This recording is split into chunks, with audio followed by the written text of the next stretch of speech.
morning, and welcome to an all-new Eye of the Tiger. I'm Rachel Barber. And I'm Nick Chang. Some breaking news today. The San Joaquin section is considering an SFL proposal. If approved, junior athletes will be offered spots on JV teams. A freshman-sophomore team will be introduced, and freshman-only teams may be eliminated altogether. Our EOTSN team will tackle this full story a little later in the show. Mark Andriotta's AP Psychology class missed out on using a new set of textbooks this fall, as they were deemed missing for most of the term. AP Psychology teacher Mark Andriotta recently found a shipment of AP Psychology textbooks, which had been missing ever since they were delivered this past June. We ordered the psychology books last year, and they were supposed to arrive, and they did arrive last June, like we anticipated, but there was a mix-up on where they were supposed to be delivered on campus, and so it just took a little time to get sorted out. It was one of those things that just kind of got lost in the shuffle. Andriotta made the decision to continue having his class use the older set of AP Psych textbooks. We got them delivered to us in my office about 2 months ago, but we didn't want to rush into it, so we decided to delay it until next semester. He found that using older textbooks allotted him more time to understand the new material. Mrs. Fork and I just recently took a day to work on how we're going to integrate the new book in, and it totally changed the course. It gave us time to kind of look it over as opposed to rushing into it. So if we'd got it at the beginning of the year, yeah, great, but I don't think we would have been as prepared to use it as we are now because we took some time to look it over. Andriotta plans for his AP Psych class next term to successfully make use of the textbooks. The dance program will host their holiday show next Thursday, Friday, and Saturday at 7 p.m. You can purchase tickets in the dance room or at the Student Services window. We now go over to Cale Gibson with sports. Good morning, and welcome to this Tuesday's edition of EOTSN. I'm Cale Gibson. As Rachel mentioned at the top of the show, the San Joaquin section is considering a major change in policy. The Sierra Foothill League proposal is passed this upcoming April. Junior athletes may be able to play on JV teams, and freshman-only teams could be eliminated altogether. According to current SFL Commissioner Steve Thornton, the athletic directors who proposed the change did so because of the potential advantages it may bring to all athletes. The ADs felt pretty strongly that sometimes there are juniors that lose out because athletically they haven't developed enough to play, at a high level on the varsity, but they have potential to develop and maybe be able to play their senior year. But the way things stand now, if you're a junior and you're not quite good enough to play on the varsity, then you either get cut, or depending on the sport, or you sit the bench for a year. According to varsity girls soccer and varsity girls water polo coach Paul Stewart, the change could have both advantages and disadvantages. Then if you allow some juniors to play on JV, well, that might protect them from getting cut from varsity. But what that does is now you're taking away spots from freshmen and sophomores who might have that potential down the road. In water polo, since most kids don't play that sport, they're just still learning the game as a junior. I'd love to keep them on JV so they can get more playing time.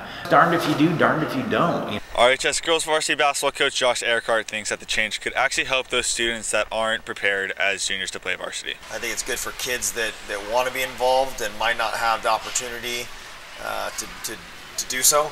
And so I think this opens up a lot more options for kids, a lot more options for coaches, a lot more options for programs in terms of personnel and who can participate.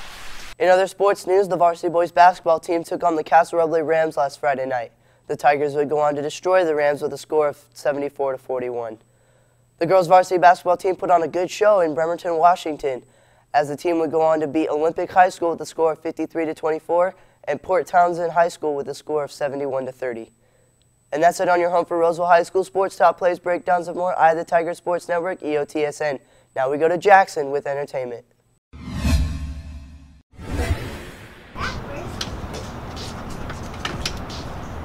Thanks, Cale. Today we're here at Blue Oaks Theater previewing some of the movies that you could see with your friends and family this holiday season. Some range from pointless yet fun comedies to potential Oscar winners that you should see this year. Movies such as The Disaster Artist, Gotti, The Post, Murder on the Orient Express, Star Wars Episode 8, and The Greatest Showman are all potential Oscar winners this month. One of the movies I'm particularly excited about this season is The Greatest Showman, starring Hugh Jackman. and that chronicles the beginning of the Barnum Bailey Circus, and that sounds like a whole lot of fun. One of the comedies I'm excited about this season is Daddy's Home 2, starring Will Ferrell and Mark Wahlberg. That's the sequel to the 2015 Daddy's Home, and it doubles up on the dads. And now we go back to news. Thanks, Jackson. Spanish teacher Maria Pitts ran in the California International Marathon last Sunday. Spanish teacher Maria Pitts expanded her running repertoire through her participation in the California International Marathon this past Sunday. Crossing the finish line yesterday was amazing, and it was such an incredible achievement for me, an accomplishment, because it took so much for me to get to the start. Miss Pitts student, senior Kelly Pratt, was pleased with Pitts' dedication. I'm really proud of her for running. I don't really know why, because running is not really something that I like to do, but Senora Pitts, it just seems like running she would do. She's strong, she always likes to put herself out there. Pitts' experiences as a runner have meant multiple things in the course of her life. So this is the second marathon that I've run in my life, and my first one was 10 years ago. I started racing, and that one was more about mind and body and trying to be able to do it at a certain time. I have gone through some tough life challenges throughout this decade of my life, and this medal and finishing this marathon represents that, how I've persevered, how I'm a much stronger person physically, mentally, emotionally. Wow, what a story. 26.2 miles. She must be super tired today. Yeah, I'll bet. In other news, the Project Lead the Way Human Body Systems class created some realistic-looking wounds last week.